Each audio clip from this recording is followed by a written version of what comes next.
Most new traders struggle with one thing the most: timing. They either enter too early or too late with no clear plan. What's great about the red candle theory is it solves all those problems. It's by far and above my favorite pre-market and after-hour trading pattern because it gives you a defined entry, a defined stop, and clear risk-to-reward ratio before the trade even begins.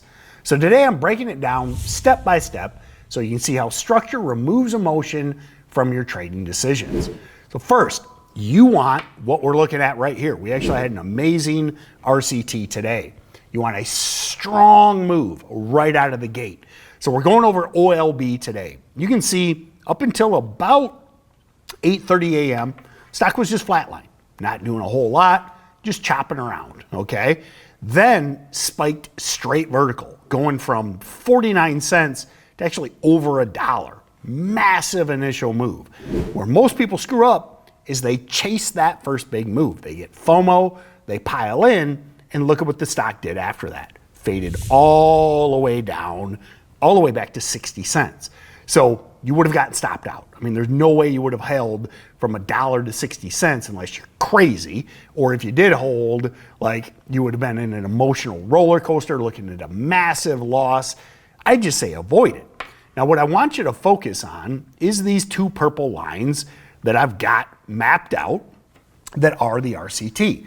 That is the first red 5-minute candle after the initial pop. Huge move.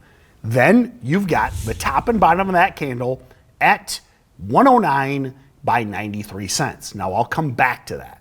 We'll come back and revisit that. But I want to talk about, again, not chasing. Most of these stocks do this. Most of them do exactly this.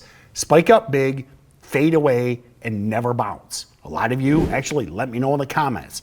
If you chased a stock that cratered like OLB, you held it for days, weeks, months, and all it did was go lower. That's what we want to avoid. Now, these two purple lines, you'll notice, are lined up with the body of that first red 5-minute candle. And as I mentioned, 109 is the top of the candle, 93 is the bottom of the candle. That's what we use for our entry and our stop loss.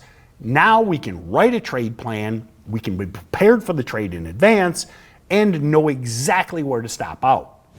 The big problem, why I tell people never to chase, is when you impulsively act and you just pile in, you don't have a plan. Like, where do you stop out? Where do you take profits? I mean, like, what do you do? When you're chasing, you're just hoping that it goes in your favor and you'll figure it out later.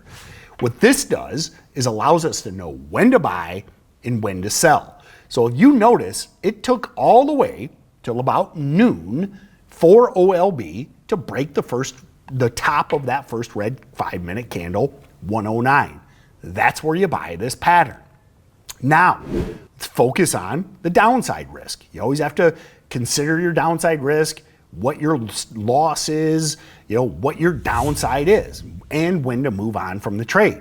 If you notice that 93 cent level, stock never went anywhere near that. Actually, after it hit the entry, the lowest it went for about 10 seconds was 103. So only 6 cents against you. But if you notice, never got anywhere near the stop. Then into the market close, spiked up to $1.80. $1.09 to $1.80. That's a massive percentage gain. Now, what I teach with the RCT is using your risk to extrapolate your goal. We always want to target a 3-to-1 risk to reward.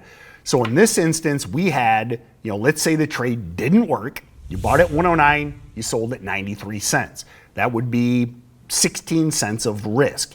Now, what's great about having that too is it also allows you to position size properly. Going into the trade, there's 16 cents of risk. You can now buy the appropriate number of shares that makes that an acceptable dollar loss. Let's say, just to make the math easy on me, your desired stop loss, a loss that you're comfortable with, is $160. Make the math easy on me. You'd buy 1,000 shares of OLB at 109. So you now have your position size, and if the trade goes against you, you know what you're going to lose before you even enter the trade. Now we extrapolate that out to a minimum of 3-to-1 risk to reward to guide us on exits as well.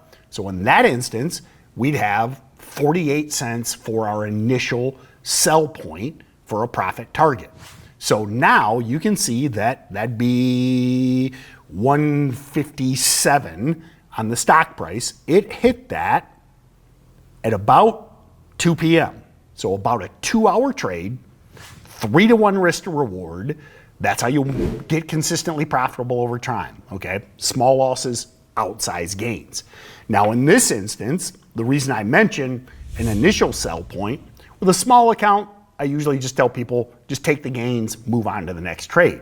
But for those of you that have bigger accounts or are more aggressive, lots of times you just take off a third or a half at that and then wait for the secondary spike, or take the rest off at break even. Okay, so that's how you protect your gains. So you could take off half at 157 and then leave the other half as an exit around break even. So you bank the gains on the first half, you roll the dice on the second half.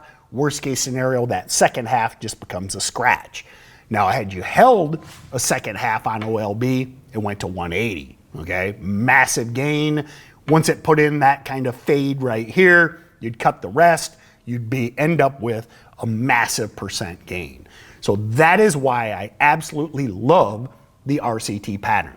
Gives you structure, okay? It allows you to plan the trade, be ready in advance, manage your entries, exits, stop losses, and goals. Now, I do want to close on the point I mentioned. This is my favorite pre-market and after hours pattern.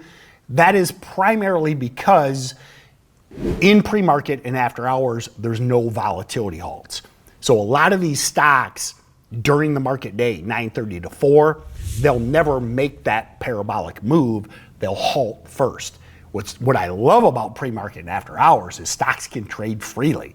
If someone wants to FOMO trade and push that stock to the moon, the stock can go without those annoying halts, okay? Now, next question I frequently get, do RCTs happen during the middle of the day? Yes, but it is rare. This is our number one pattern for pre and after hours. During the market day, we use a different set of patterns, okay? So that being said, if you like this kind of structured breakdown of chart patterns, would love if you subscribe to the channel. That way you'll know when I break down even more of these high probability patterns.